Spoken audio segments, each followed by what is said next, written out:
नमस्कार दोस्तों। स्वागत है आपका यूट्यूब चैनल अप्रेंटिसशिप इंडिया अड्डा में। दोस्तों आरआरसी नार्दर्न रेलवे की तरफ से बड़ी अपडेट आ चुकी है। दोस्तों फाइनली आप लोगों का इंतजार समाप्त हो गया है। एक्ट अप्रेंटिस का नई नोटिफिकेशन जारी कर दिया गया है आरआरसी एनआर की तरफ से। इसी के बारे में पूरा डिटेल वाइज डिस्कस करने वाले इस वीडियो में कि eligibility condition, application process, selection process क्या क्या रखा गया है, इसी के बारे में पूरा डिटेल वाइज इस वीडियो में डिस्कस करने वाले हैं। इससे पहले अगर आप अभी तक यूट्यूब चैनल को सब्सक्राइब नहीं किए तो सब्सक्राइब कर लीजिएगा। वीडियो देख रहे हो तो वीडियो को लाइक और शेयर कीजिएगा। दोस्तों आप लोगों को मैंने अपने कई वीडियो में बता दिया है, अगर आप लोग रेलवे में सरकारी नौकरी करना चाहते हैं, अगर आपका ड्रीम है यहाँ पर परमानेंट जॉब करने के लिए, तो आपके लिए ग्रेट अपॉर्चुनिटी होती है। आप रेलवे से जो भी भर भर के अप्रेंटिसशिप आती हैं, आप वहाँ पर ज़रूर अप्लाई करके वहाँ से अप्रेंटिसशिप पूरा कर लें। क्योंकि आप लोग जानते होंगे कि रेलवे ही एक बड़ी ऑर्गेनाइजेशन है जो सबसे ज़्यादा रोजगार देती है, और रेलवे में जो भी अप्रेंटिसशिप करता है उसको रेलवे की ग्रुप डी परीक्षा यानी ग्रुप डी भर्ती में, या आप कह सकते हैं ग्रुप सी यानी लेवल 1 के पोस्ट पर बहुत सारा छूट देखने को मिलता है। जैसे अगर आप लेवल 1 के पोस्ट पर आप अप्लाई करते हैं तो आपको वहाँ पर 20% सीटें आपकी रिजर्व रहती हैं।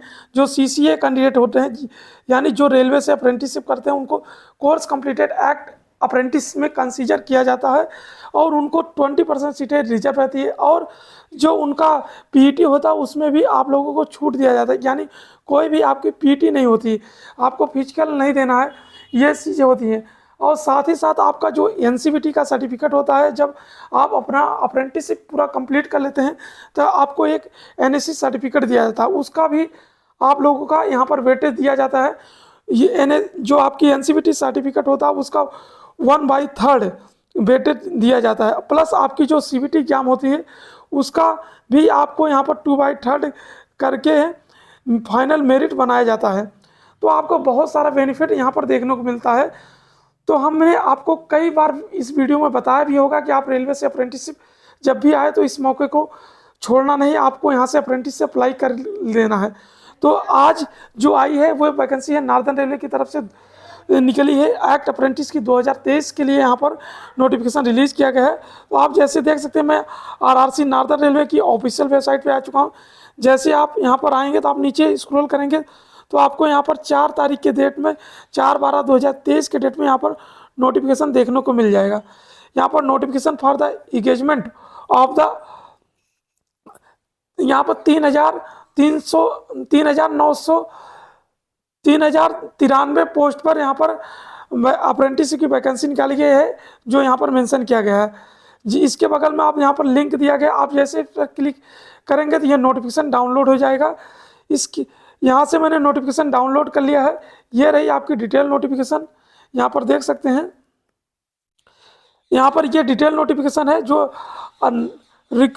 Railway recruitment cell northern railway Lajpat Nagar New Delhi से ये जारी की गई। यहाँ पर आपकी वेबसाइट का भी लिंक दिया गया है और ये नोटिफिकेशन नंबर आपको यहाँ पर मेंशन किया गया है, जो 4/12/2023 के डेट में पब्लिश किया गया है।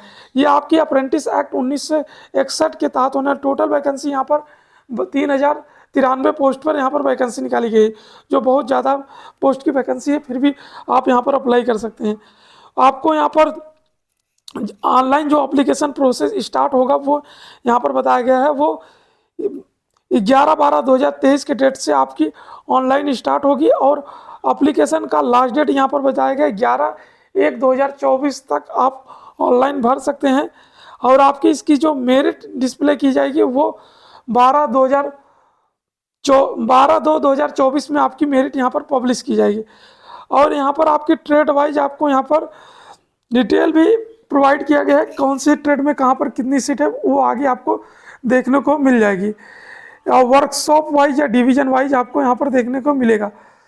इसके बाद आप यहाँ पर देख सकते हैं आप लोग का जो सिलेक्शन प्रोसीजर है वो कैसे है, वो सारी चीज़ें यहाँ पर बताया गया है।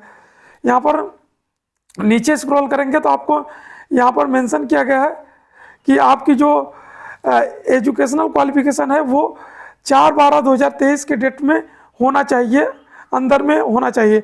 यहाँ पर आप एसएससी या मैट्रिकुलेशन पास हो प्लस या इक्विवेलेंट हो। इसके बाद 10+2 सिस्टम के रिकॉर्डिंग, और आपके पास हाई स्कूल में 50% होना चाहिए और आपके पास ITI का सर्टिफिकेट होना चाहिए, NCVT अथवा SCVT रिलेटेड ट्रेड में होना चाहिए, वो भी गवर्नमेंट ऑफ इंडिया के रिकॉर्डिंग। इसके बाद यहाँ पर बताया गया कि अगर आप हाई स्कूल या मैट्रिकुलेशन पास हैं और ITI का रिजल्ट वेटेज है तो आप नॉट एलिजिबल हैं, मतलब अपेयरिंग वाले नॉट एप्लीकेबल हैं, यहाँ पर मेंशन कर दिया गया। और आपकी 11/1/2024 के एज की लिमिट, एज की गणना भी की जाएगी जो यहाँ पर बताया गया। और इसमें 15 से 24 ईयर के कैंडिडेट फॉर्म अप्लाई कर सकते हैं। और इसमें 5 ईयर SC/ST OBC को 3 ईयर एज रिलैक्सेशन मिलेगा, PWD कैंडिडेट को 10 ईयर एज रिलैक्सेशन मिलेगा जो यहाँ पर मेंशन किया गया है। उसके बाद आप लोग का जो कास्ट सर्टिफिकेट होगा वो यहाँ पर बताया गया सेंट्रल गवर्नमेंट के फॉर्मेट में होना चाहिए और 2022-23 और 23-24 के वाला जो सर्टिफिकेट है वही यहाँ पर वैलिड रहेगा। आफ्टर 1/4/2022 के पहले का होना चाहिए, यानी 1/4/2022 के बाद का होना चाहिए, उससे पहले का नहीं होना चाहिए, तो यहाँ पर मेंशन किया गया है। उसके बाद एप्लीकेशन प्रोसेस के बारे में बताया गया। एप्लीकेशन जो फीस है वो नॉन रिफंडेबल है, ऑनलाइन मोड के माध्यम से यहाँ पर प्रोसेस करना है। और जो यहाँ पर बताया गया चेकबुक, मनी ऑर्डर या IPO, डिमांड ड्राफ्ट या सेंट्रल गवर्नमेंट फीस स्टाम्प आदि से यहाँ पर जो है नॉट रिस्पॉन्सिबल इनकम्प्लीट एप्लीकेशन, यानी आप इन तरीके से फीस पेमेंट कर सकते हैं और आपको पेंडिंग एप्लीकेशन पर कोई विचार नहीं किया जाए। अगर आपकी पेंडिंग है फीस तो आपको दोबारा से फीस पेमेंट करना है, तभी आप लोगों का फॉर्म सबमिट माना जाएगा। और SC/ST PWD वोमेन कैंडिडेट के लिए यहाँ पर एज फीस, कोई भी फीस नहीं देना है, नो फीस रिक्वायर यहाँ पर मेंशन किया गया है। आपको यहाँ पर जो भी आपका एप्लीकेशन प्रोसेस, सिलेक्शन का प्रोसीजर बताया गया वो टोटली नो, आपकी स्क्रूटिंग होगी, इसके पहले स्क्रीनिंग के बाद आपकी स्क्रूटिंग होगी, उसके बाद आपके कोई रिटर्न एग्जाम नहीं होगा, ना ही कोई वाइवा होगा। आपकी सिलेक्शन मेरिट बेस पे होने वाली है, वो भी आपकी 10वीं में और ITI के मेरिट बेस पर होगी, जो इक्वल दो होगा, इक्वल बोथ पर होगा, यानी बराबर में, यानी 50% ITI से 50% हाई स्कूल से मिलाकर आपकी मेरिट बनेगी। 2 से भाग देने पर एवरेज परसेंटेज जो आएगा उससे मेरिट बनेगी। और यहाँ पर आपकी 10वीं में 50% होना चाहिए, ITI में कोई परसेंटेज की वो नहीं किया गया, मगर 10वीं में आपकी 50% होना चाहिए। इसके बाद आप लोगों का यहाँ पर जो सिलेक्शन प्रोसीजर है वो सब चीज़ें यहाँ पर मेंशन किया गया है और इसका लिंक आपको डिस्क्रिप्शन बॉक्स में दे दिया हूँ। फिर भी अगर आपको कोई भी डाउट है तो बेशक कमेंट बॉक्स में मेंशन कीजिएगा, टोटली हेल्प एंड रिप्लाई की जाएगी। और यहाँ पर आपको एक मेडिकल फिटनेस सर्टिफिकेट भी बनवाना है, जो फिजिकल स्टैंडर्ड है। जब आपका सिलेक्शन हो जाएगा तो आपको रजिस्टर्ड जो डॉक्टर होता है उनसे आपको बनवा के लेके जाना है, सर्जन से, वो भी सेंट्रल गवर्नमेंट अथवा स्टेट गवर्नमेंट हॉस्पिटल होना चाहिए। आगे इन्होंने पूरी डिटेल में बताया है कि कौन से पोस्ट पर कहाँ पर कितनी कितनी सीटें हैं, वो यहाँ पर मेंशन किया गया, उसको भी देख लीजिएगा, ये यहाँ पर मेंशन किया गया है। ये रही आपकी यहाँ पर बताया गया है कि आपको डिवीजन और यूनिट्स वाइज, ट्रेड वाइज आपकी ट्रेनिंग स्लॉट यहाँ पर मेंशन किया गया है, जो यहाँ पर दिया गया। लखनऊ क्लस्टर, लखनऊ में आपको एक लखनऊ डिवीजन इस्टेब्लिशमेंट है, वहाँ पर आपको टोटल 33 पोस्ट की वैकेंसी है, जो यहाँ पर मैकेनिकल, DSL या इलेक्ट्रीशियन, फिटर, कारपेंटर के लिए यहाँ पर पोस्ट दी गई। टोटल यहाँ पर देखेंगे तो 335 पोस्ट पर है और यहाँ पर एक्स सर्विसमैन के लिए 33 पोस्ट है। अलग अलग कैटेगरी वाइज यहाँ पर रिजर्वेशन देखने को मिलेगा। इसके बाद अगला इस्टेब्लिशमेंट है ब्रिज वर्कशॉप लखनऊ, यहाँ पर फिटर, MMB, फोर्ज और हीट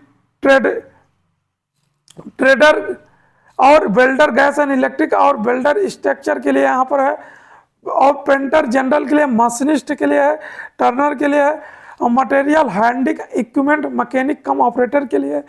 यहाँ पर टोटल वैकेंसी 43 है। आप अपने ट्रेड वाइज यहाँ पर अप्लाई कर सकते हैं। उसके बाद आप यहाँ पर देखेंगे तो कैरिज वर्कशॉप आलमबाग लखनऊ में यहाँ पर दिया है। यहाँ पर देख सकते हैं जो टोटल वैकेंसी यहाँ पर है 333 है।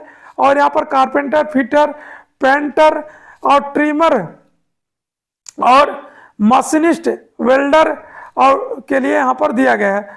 तो आप यहाँ पर अप्लाई कर सकते हैं जो यहाँ पर मेंशन किया गया है। इसके बाद रोलिंग स्टॉक वर्कशॉप लोकोसेट कैरिज, चारबाग, लखनऊ, यहाँ पर दिया गया। फिटर, इलेक्ट्रीशियन, मशीनिस्ट, वेल्डर के लिए यहाँ पर दिया गया है। तो आप यहाँ पर भी अप्लाई कर सकते हैं। टोटल यहाँ पर 374 आलमबाग लखनऊ में है और चारबाग जो रेलिंग स्टॉक है वहाँ पर 333 पोस्ट है। तो आप यहाँ पर भी अप्लाई कर सकते हैं। और अगला यहाँ पर जो है रोलिंग स्टॉक वर्कशॉप लोकोसेट कैरिज इलेक्ट्रिक, चारबाग आलमबाग में यहाँ पर टोटल देखेंगे पोस्ट तो यहाँ पर 225 है। और यहाँ पर जो दिया गया है इलेक्ट्रीशियन के लिए दिया गया है और रेफ्रिजरेटर एंड एयर कंडीशन और वायरमैन के लिए दिया गया है। तो यहाँ पर अगर आप एलिजिबल हैं तो ज़रूर अप्लाई कीजिएगा। ऐसे यहाँ पर देखेंगे तो आलमबाग में यहाँ पर क्लस्टर अम्बाला में दिया गया है, जो जालंधर में है, जालंधर वर्कशॉप में यहाँ पर इतनी पोस्ट है। उसके बाद क्लस्टर दिल्ली में है, यहाँ पर देख सकते हैं ब्रिज वर्कशॉप तिलक ब्रिज यहाँ पर दिया गया है, आप अप्लाई कर सकते हैं। और CNW दिल्ली में दिया गया है। उसके बाद CNW दिल्ली में है, CNW डीग में है और यहाँ पर निजामुद्दीन में है। तो जैसे आपको जो भी है वो अपने अनुसार इसको देखकर आप अप्लाई कर सकते हैं। लिंक आपको डिस्क्रिप्शन बॉक्स में दे दिया हूँ। फिर भी अगर आपको कोई भी डाउट है तो बेशक कमेंट बॉक्स में मेंशन कीजिएगा। टोटली हेल्प एंड रिप्लाई की जाएगी। धन्यवाद। Keep in touch.